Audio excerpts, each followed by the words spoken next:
By late November of 1950, United Nations forces were fighting for their lives. The police action that was supposed to produce fast results and total victory had managed to lure opposition from the world's most populous adversary, China. As the front to its west was crumbling, the 10th Corps faced a mounting challenge along the Chosin Reservoir. The Chosin lay high in North Korean mountain country. By late November, the cold there was blistering. The temperature fell as low as 40 below zero, and 50-mile-an-hour winds made it feel even colder.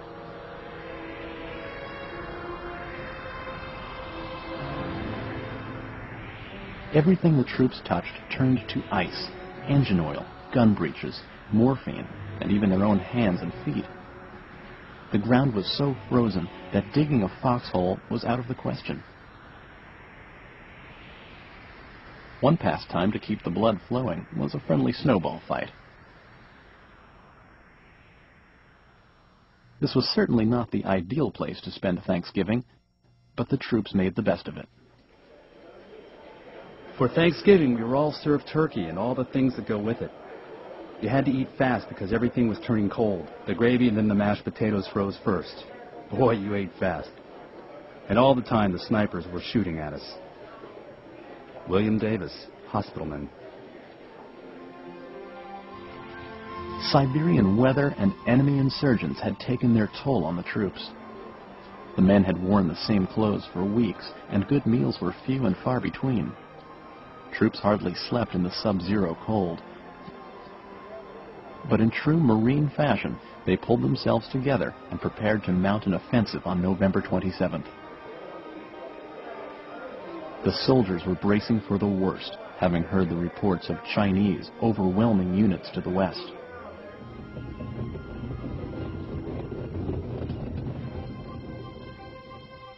The objective was to move around the western side of the Chosin and head north toward Kangye, where the North Korean government was hiding.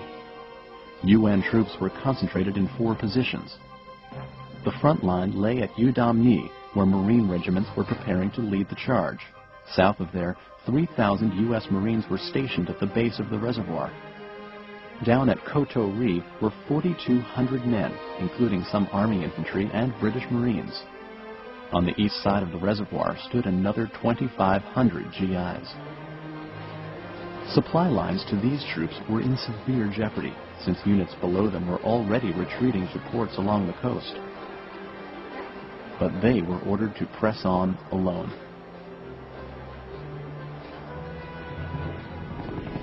To keep the supplies coming, they relied on one of the newest machines of war, the helicopter.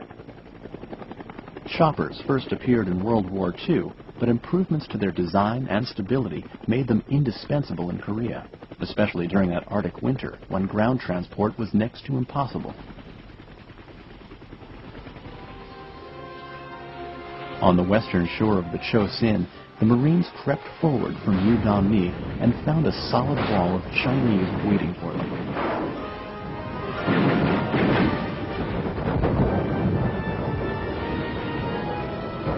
Immediately, strategy shifted from offense to defense, and the regiment fell back to the village to brace for an attack. It wasn't long in coming. On November 28, 1950, 6 Chinese divisions descended on Udamni. For 3 days, the battle raged. The Marines unleashed their entire arsenal on the Communists.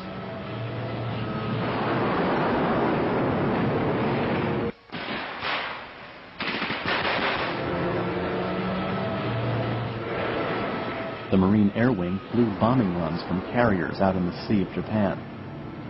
But it wasn't enough. The Chinese had them surrounded.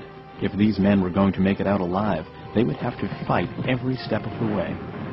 Their commander, Oliver P. Smith, offered some famous words of encouragement.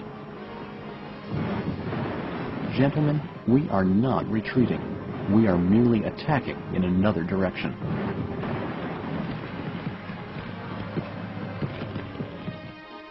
Across the Chosin to the east, an even greater disaster was unfolding. The Army 7th Division was cut off on a 4,000-foot plateau, surrounded and vulnerable. Anywhere it turned, it would face a vicious fight. Some soldiers went AWOL, off into the hills or onto the ice of the reservoir, hoping to escape the trap.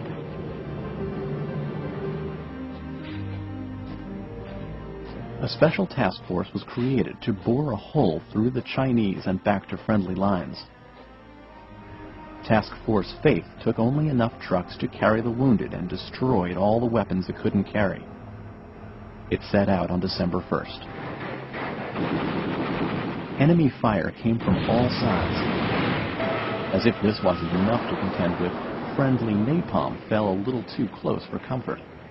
The two lead companies were shelled by planes flying close air support.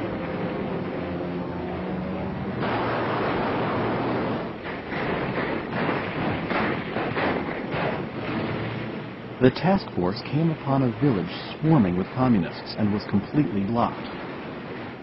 There was no option but to advance directly through the Chinese blockade.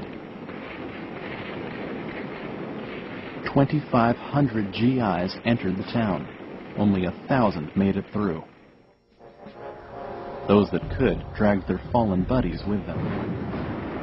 After 13 days of hell, Task Force Faith finally made it to safe ground. The campaign along the frozen Chosin has become legendary in modern war history. Rarely, if ever, was the cold more blistering, the enemy more unmerciful, or the escape more precarious.